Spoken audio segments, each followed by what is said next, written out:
रहीम अस्सलाम वालेकुम। आज मैं बहुत इंपॉर्टेंट टॉपिक आप लोगों के लिए लेकर आई हूँ, वो है जी प्री पोस्ट मेनोपॉजल सिम्टम्स और यानी अर्ली 40s और लेट 50s की फीमेल से रिलेटेड आज की मैं वीडियो करूंगी। और वो सिम्टम्स क्या है? Hot flashes, mood swings, dryness of vagina, itchy vagina, ठीक है जी, और भी बहुत सारे। Body X is one of the leading issue जो कि इन डेज में आता है। और फिर ऑस्टियोपोरोटिक चेंजेस, ठीक है, क्योंकि ऑस्टियोब्लास्ट सेल की फॉर्मेशन स्टॉप हो जाती है या कम हो जाती है।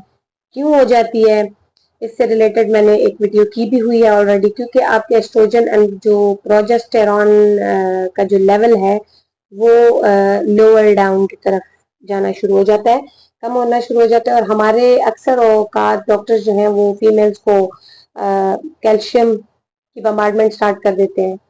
विटामिन डी तो ठीक है, हमारे चूंकि इंडोर एक्टिविटीज ज्यादा है, आउटडोर इतनी ज्यादा है नहीं, विटामिन डी इनटेक इतना है नहीं। विटामिन डी तो ठीक है, आप लें, प्रोफाइलैक्सिस डोज लें to prevent deficiency sign symptoms. लेकिन ये है कि वो वाले बॉडी एक्स जो मेनोपॉजल स्टेज में होते हैं वो विटामिन डी डेफिशिएंसी या कैल्शियम डेफिशिएंसी या फॉस्फोरस की कमी की वजह से नहीं होते हैं। वो आपके ऑस्टियोब्लास्ट सेल्स की फॉर्मेशन वीकन होने की वजह से होते हैं। प्लस आपके जो मसल्स हैं, जो आपके कनेक्टिंग टिश्यूज हैं, मस्कुलर एरिया है, वो वीकन हो जाता है। उसके अंदर जो है फ्लेक्सिबिलिटी कम होती है बाय द टाइम। क्यों होती है? ये सारी चीजें डिपेंड करती हैं आपके एस्ट्रोजन एंड प्रोजेस्टेरॉन के लेवल्स के ऊपर। क्योंकि वो डिप्राइव्ड मोड पे जाना शुरू हो जाता है जब आप अर्ली 40s या लेट 50s 60s में जा रहे होते हैं।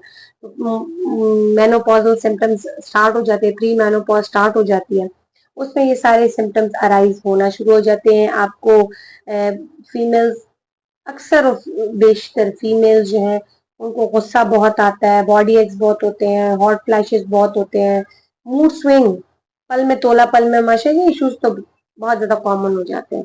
उसमें फिर ये होता है कि हार्मोन रिप्लेसमेंट थेरेपी स्टार्ट हो जाती है। अक्सर आप लोग जब जाते हैं अपनी हार्मोनल प्रोफाइल करते हैं और पता चल जाता है कि जी आपका एस्ट्रोजन लेवल्स डाउन स्टेट पर है, तो आप हार्मोन रिप्लेसमेंट थेरेपीज पे चले जाते हैं। अपनी लास्ट वीडियो में मैंने ये चीज मेंशन की थी कि it's one of the leading risk factor, ठीक है, ऑफ ब्रेस्ट कैंसर। ये हार्मोन रिप्लेसमेंट थेरेपी जो है ना, ये एक बहुत लीडिंग रिस्क फैक्टर है।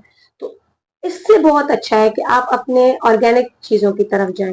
बहुत सारे हमारे जो हर्ब्स हैं और वेजिटेबल सोर्सेज हैं, ऑल्दो कि हम लोग की अक्सर माएँ जो है ना, वो अगर पीरियड्स आपके इरेगुलर पीरियड्स आना शुरू हो जाए, मतलब आए ना, या उसमें 2-3 महीने का गैप आ जाए, या आए तो फिर रिपीटेडली आते रहें, ठीक है, बहुत ज्यादा फ्लो होना शुरू हो जाए, तो हमारी मदर्स जो है, जो हमारी एल्डर्स हैं फीमेल्स, वो क्या करती हैं, वो काढ़े शाड़े कावा और इन चीजों का इस्तेमाल करती है, यानी हर्बल मेडिकेशन या आयुर्वेदिक जो मेडिकेशन होती है उनका यूज करना शुरू हो जाती है। तो सिंपल जो है, हर्ब का और हर्बल मेडिकेशन का और हकीमी दवाइयों का कोई रोल नहीं है आपके प्री या पोस्ट मेनोपॉजल सिम्टम्स को खत्म करने में। हाँ, होता क्या है कि मैंने सीड साइक्लिंग पे एक डिटेल वीडियो की है। सीड साइक्लिंग लेने का जो पैटर्न है वो तो फर्टिलिटी के लिए और हार्मोनल इम्बैलेंस को ट्रीट करने के लिए, पीसीओएस ट्रीट करने के लिए मैंने बताया है कि कौन से सीड्स किस किस टाइम लेने हैं। ओव्यूलेशन चूंकि नील हो जाती है अर्ली 40s के अंदर, नील तो नहीं, खत्म होने की स्टेज पे आ जाती है और फिर 50 लेट 50s में खत्म ही हो जाती है, तो उसमें फिर ये सिम्टम्स जो है ये मजीद एग्रेवेट होना शुरू हो जाते हैं। अक्सर हमारे घर के मर्दों को शिकायत होती है कि इस स्टेज पे जो है औरत जो है उसको बहुत ज्यादा मूड स्विंग्स, हॉट फ्लैशेस और गुस्सा आना शुरू हो जाता है, चीजें तोड़ती हैं, कोई ओवरकम कर लेती है, कोई रोटी ज्यादा पीटती ज्यादा है। तो इन सारी चीजों को के लिए एक नेचुरल वे में आपको बताऊं तो वो है आपका सीड्स। 4 सीड्स हैं जो कि आपके बॉडी एक्स को भी क्योर करेंगे, क्योंकि आपके एस्ट्रोजन एंड प्रोजेस्टेरॉन के लेवल्स को मेंटेन करने में बहुत ज्यादा हेल्पफुल साबित होता है, आपको हार्मोन रिप्लेसमेंट थेरेपी से भी बचा लेता है। वो 4 सीड्स हैं, पंपकिन सीड्स हैं, सनफ्लावर सीड्स हैं, सिसम सीड्स हैं और फ्लैक्स सीड्स हैं। यानी अलसी हो गई, तिल हो गए, सफेद तिल है, सनफ्लावर सीड्स हैं सूरजमुखी के, और पंपकिन यानी पेठा कद्दू के जो सीड्स हैं। ये 4 सीड्स जो है इक्वल अमाउंट में आपने लेने हैं, उसको ड्राई रोस्ट करना है। वैसे तो मैं रेमेडीज बताने पे बहुत ज्यादा फोकस्ड नहीं हूँ, लेकिन ये एक ऐसी रेमेडी है जो कि रेमेडी कम और मेडिसिनल यूज इसका ज्यादा है।